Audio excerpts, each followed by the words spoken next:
How to draw without guidelines? Good question. First, let's align briefly on what guidelines even are.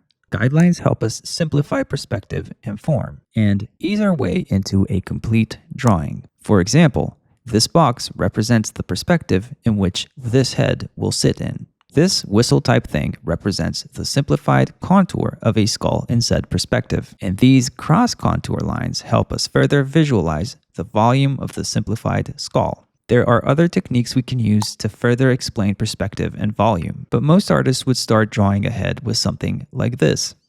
Watch how, even though curved, in this simple setting, our contour and cross-contour lines closely follow perspective. Some lines adhere to the x-axis, some to the y-axis, and some to the z-axis. Because our guidelines are pretty simple, that's easy to see. But what if I told you that all lines are, in some way, describing perspective and form? These eyelids act as a cross-contour to the main shape of the face, just as much as our guidelines did, except now they're eyelids. Along with the mouth and chin lines, we can see the x-axis of our perspective described perfectly. The y and the z-axis can be imagined in much the same way.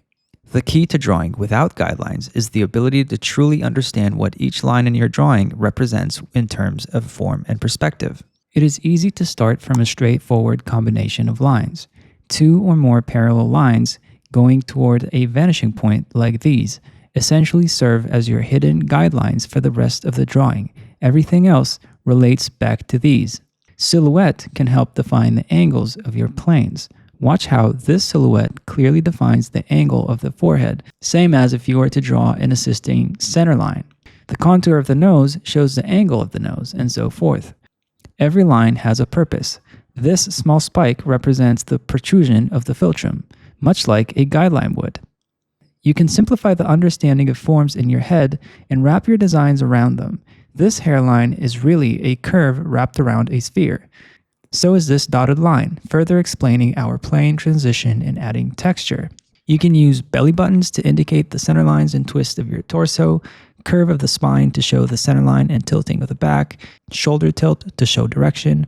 Every line has a purpose, and, if learned to look at correctly, can serve as its own guideline. Try looking at your favorite artworks.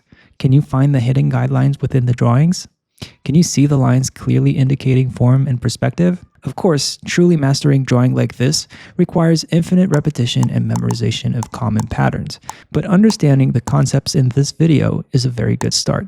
Happy practicing!